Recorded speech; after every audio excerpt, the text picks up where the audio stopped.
உங்களை கிரிட்டிசைஸ் பண்ணிகிட்டே சில பேர் இருப்பாங்க. நீ எங்கே உருப்பட போகிற, நீ படிக்க மாட்டேங்கிற, நீ வந்து இந்த கோர்ஸ் எடுத்துருக்கிறியே, இது எப்படி லைஃபுக்கு ஒரு பெஸ்ட் சாய்ஸாக இருக்க முடியும், இந்த மாதிரி உங்களை கிரிட்டிசைஸ் பண்ணிகிட்டே இருக்கிறாங்க இல்லைங்களா சிலர்லாம். அவங்களெல்லாம் நீங்கள் ஒரு செக்மெண்ட்டில் வச்சுக்கோங்க, நெக்லெக்ட் பண்ணாதீங்க, ஒரு செக்மெண்ட்டில் வச்சுக்கோங்க. அவங்கள வந்து ஞாபகம் வச்சுக்கோங்க. நீங்கள் பாட்டுக்கு உங்கள் வேலைகளை சின்சியராக விடாமுயற்சியோட நம்பிக்கையோடு செஞ்சுட்டே வாங்க. ஒரு ஸ்டேஜில் நம்ம போய் நின்ன பிறகு அவங்கள திரும்பி பாருங்கள். வேறு ஒருத்தரை உங்களை விட்டுட்டு இன்னொருத்தரை கிரிட்டிசைஸ் பண்ணிகிட்ருப்பாங்க. ஸோ இதுதான் சொசைட்டி, இதுதான் உலகம்.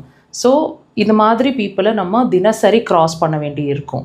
அவங்கக்கிட்டேருந்து நம்ம எடுத்துக்க வேண்டிய விஷயம், அந்த நெகட்டிவிட்டியை தள்ளி வச்சுட்டு அவங்க நம்மளை கிரிட்டிசைஸ் பண்ணுறாங்க இல்லைங்களா, என்னாலேயும் முடியுன்றத நீங்கள் வந்து அந்த ஒரு பாசிட்டிவ் சைனாக, அவங்க எது உங்களால் முடியாதுன்னு சொல்கிறாங்களோ அதை நான் சாதிச்சு காட்டுவேன் அப்படிங்கிற மாதிரி நீங்கள் ஒரு வைராக்கியத்தை உங்களுக்குள்ளே டெவலப் பண்ணிவிட்டு நீங்கள் பாட்டுக்கு உங்கள் வேலைகளை பாருங்கள். கண்டிப்பாக அந்த பர்டிகுலர் பர்சனும் திரும்ப பார்க்க வைக்கிற மாதிரி ஒரு சூழ்நிலையை நீங்கள் க்ரியேட் பண்ணுவீங்க. இதை வந்து கண்டிப்பாக யோசிச்சு பாருங்கள். அந்த பர்சன் உங்களை கிரிட்டிசைஸ் பண்ணிகிட்ருக்கிற பர்சனுக்கும் இந்த பதிவை ஷேர் பண்ணிவிடுங்க.